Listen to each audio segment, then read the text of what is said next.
claimed by the member for West Coast Tasman. Leave is sought to table those staff numbers for the Tākehā office. Is there any objection? There is none. It can be tabled. Order. I've called the Right Honourable Winston Peters. Mr Speaker, this question is to the Minister of Trade and asks, does he believe that a multi-million-dollar fraud case involving one of Zespri's import agents in China has hurt New Zealand's international trading reputation? Honourable Stephen Joyce. Mr Speaker, on behalf of the Minister of Trade, no. Supplementary question. Right Honourable Winston Peters. Is he concerned that the Zespri case will damage New Zealand's trade and diplomatic relations with China, given that the Chinese authorities are trying to crack down on fraud and corruption, and Zespri's agent manager, Yu Zhongjin, has a detention order placed on him by the Chinese authorities? Honourable Stephen Joyce. Mr Speaker, on behalf of the Minister of Trade, and answer the first part of the question, no. But this case does serve, I think, as an important reminder to all New Zealand companies operating in international markets that they must ensure that they and their management understand and comply with local laws, no matter which market they operate in. Supplementary question. Right Honourable Winston Peters. Is he aware of any cost incurred by New Zealand parties as a result of the fraud case against Zespri Chinese import agents? If so, what is the estimated total figure?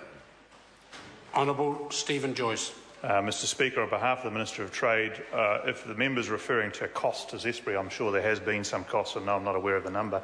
If he is referring to an impact on trade, my understanding is at this point that the case has had no impact on the company's sales in China. Right Honourable Winston Peters. Supplementary question. Has he received any reports about how much foreknowledge Zespri management in New Zealand had of smuggling practices in China? And if so, why did he not release that information to the public?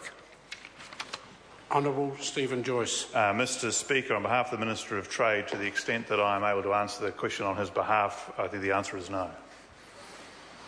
Supplementary question. Right Honourable Winston Peters. If there are reports from the New Zealand Customs Service concerning incorrect documentation of Zespri kiwifruit exports to China, what has he done about it instead of swanning around the world trying to get a job on the WTO? Honourable Stephen Joyce. Well, Mr Speaker, on behalf of the Minister of Trade, I'll ignore the last part of that member's question on his behalf. The point is that, well, actually I thought in this country we had a bipartisan approach to encouraging senior New Zealand figures to participate in world multilateral organisations, but obviously that's off as well. But the point is, the case serves as an important reminder to all companies operating in international markets that they must ensure that they meet the local laws no matter which market they operate in. And I'm sure that all New Zealand exporters will take cognizance of what's happened in this case. Point of order. Right Honourable Winston Peters. I'm not asking him about the market or what everybody else should do.